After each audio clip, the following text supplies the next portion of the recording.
Yo, yo, yo, you already know what it is. It's your boy Ronald West, and you're watching Ronald West TV, a station or a channel, whatever you want to call it, where I talk about random topics, controversial topics, basically whatever it is that I want to go over for the day. And today I want to go over the psychology of fighting, which can be used in life. This can be the psychology of life, but I take it and break it down into small steps by talking about the psychology of fighting. Okay, let's get into it. Before we get into it, if you like this type of content or if you like previous content that I put up and you like me as a personality, then you probably should consider hitting the subscribe button. If you like this particular video, then you hit the like button. I'm back to what I was saying. Now, there's two arts of fighting. There's the art of hitting and the art of getting hit. Most people, when they learn how to fight and they learn how to defend themselves, they enjoy the art of hitting, the art of striking a pad, the art of learning how to inflict force on another opponent. That's fun. You can see it when you watch people online punching the bags. They really do punch in the bag. They punch it really good. Boom, boom, boom, boom. And then do a little dip real quick. But all of the evasions and the evasive moves are like secondary to what they actually want to do. Case in point, if you go to a kickboxing class or you go to CKO, they still have those around. You will see various people punching the bag, punching the bag. You never really see anybody just dodging the whole time. Everybody's always striking. And it always struck me as fascinating to see that people enjoy striking, but they don't really like to defend. Take it. Imagine if they went to the class and all they had to do was defend punches and they couldn't throw a strike. If you say, you know what, listen, Jason, you're in this particular class today, we're just working on defending ourselves and the art of getting hit, which is defense mode, defending themselves. So I noticed that people don't stress or work on that enough when it comes to fighting. And psychologically, we probably don't want to do it. We want to be the aggressor. We want to be the attacker. Nobody wants to always be in defense mode. But here's what happens. Mike Tyson said it best. Everyone has a plan until they get punched in the mouth. You take that in fighting. You take an offensive fighter, a striker, somebody who doesn't care about defense at all, put them in a ring with another good fighter and watch as the fight takes place. If the good fighter gets hit, an even better fighter knows how to get hit and parry it and move around and get better after they get hit. But a regular fighter that doesn't know the art of getting hit, once he gets hit, the fight is over.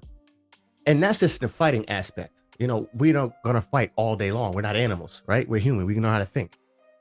So I take that same thing and put it in the thinking aspects of life, right?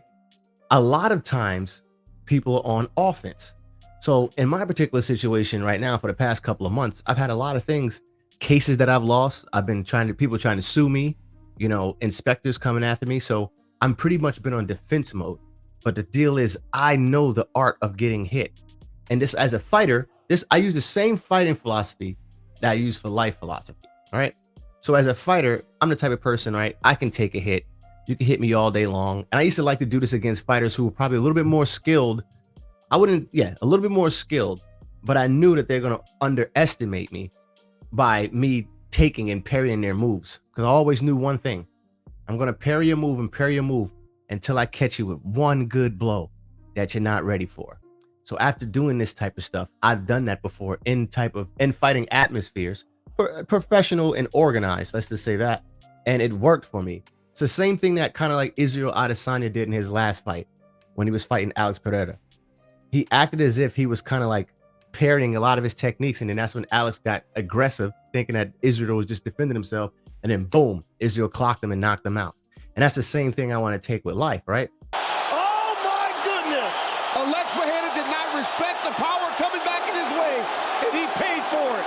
So you have people, or you're going to have individuals or companies, whoever, that are doing things on you or doing things that are against you or attacking you. They're on offense and you have to be on defense. But the way you play defense, you don't want to play defense in a way in which you really destroy yourself. You want to parry moves and mitigate the amount of damage that the other person is doing. So you do that by being calm and using Sun Tzu. I think it's Sun Tzu, whatever, the art of war. Like, I like to fight while being calm at the same time. And while I'm doing this, in life it is, not physical fighting, because physical fighting, this could be a little bit more difficult. It takes a little more. But in life, you let people go ahead and feel that they have the upper hand. They're striking you. You let them go ahead and feel that they have the upper hand. You keep parrying their moves. And as they do that, right, people get real arrogant when they strike you and they think that you can't do anything or they're so much better than you or ahead of the game that there's nothing you can do. That's a false sense of security. That's good. You want to lead people into that false sense of security. Because what you do, you just keep parrying their moves. And what happens is lots of times with good fighters, like you take actually physical fighting now, right? After you've seen all of their moves, if you're a good defensive fighter, like I've seen everything you can possibly throw at me in all different situations and circumstances. So I'm not afraid of anything you have to throw. I actually know what you're bringing. Now, in fighting, if you don't have enough to bring back and strike the person, then you're just kind of screwed. You just want to live to survive the day. But in life, you don't want to just live to survive the day. You want to find out all of the moves that your opponent is trying to do and will do and trying to calculate on you. And you want to find counters on that. And that's how you don't just become this a defensive fighter.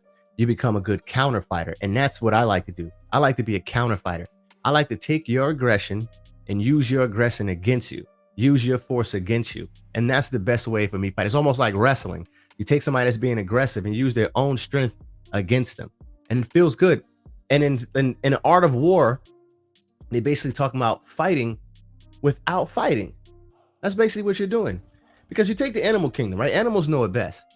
An animal thinks about everything. They're not going to fight another opponent knowing, even if they beat that opponent, that they're going to be weak and vulnerable at the same time. There's a lot more thinking that goes into their process, their fighting process. As humans, we don't do that. We don't realize that. I can obviously see, because I have people now who don't realize that people will come back. They will come back, especially if they know the art of getting hit. Because while they're getting hit, they're just figuring out all of this information, getting all of this valuable information about you, your modus of operandi. How do you move? They understand all of those things, and they can parry them better. So I say this to say, the art of getting hit is the art that we should learn. Taking blows, being able to parry those blows and mitigate the damages because your defenses are so good.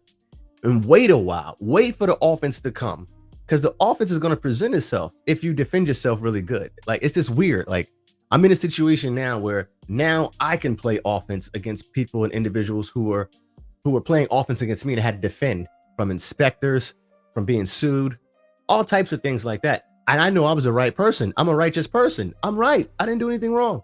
So what I do is I let my autopilot take place, just like real fighting. I let my autopilot take place. Let somebody think that you're a slouch and you don't have nothing and you can't do anything to them. Then boom, you catch them right in their face, right in their mouth, like Mike Tyson said. And then the fight is over, because people on offense, they expend all of their energy. You show me all your cards already. You showed me all your cards already. You showed me everything you can possibly do. That's what I like to do too. I remember not one time, but all the time, like when I play like strategy football, like if I play Madden, right? And I'm playing somebody that's good and I see that they're really good, that they've outskilled me, I will say to myself, you know what? This game right here, I'm going to lose this game.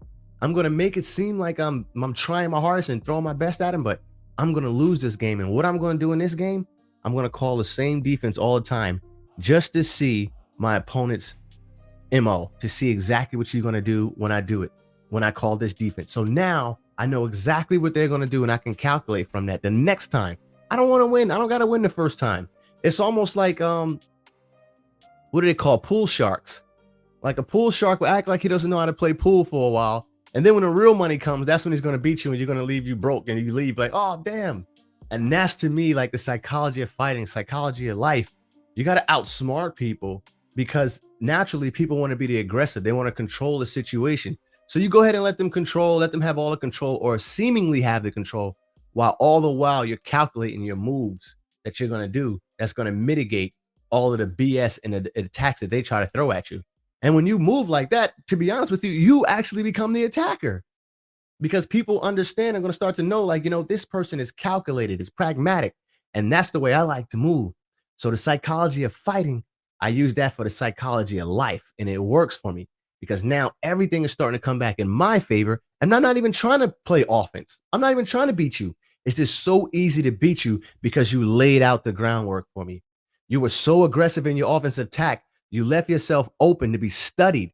I studied the exact way to pinpoint and to affect you with the littlest possible effort. And that's the way you want to fight. That's the way you want to win in both fighting and in life. You want to be able to attack somebody with the least amount of effort possible because of all the information that you gained from them in the past. Try that out and see what happens. Like, this show was just about the psychology of fighting. This is the type of stuff I want to bring you on Ronald West TV. I want to talk about what I want to talk about. That's just it. I'm not trying to get money from this. I just enjoy having conversation. That's it. Sometime I'll have conversation with my boy X. Sometime I'll have a special guest. But if you like me and you like the personality that I'm presenting to you, hit the like button. And then all of the content from here on out is going to be great too. So hit that subscribe button too and join me. That's all I got for today. Peace.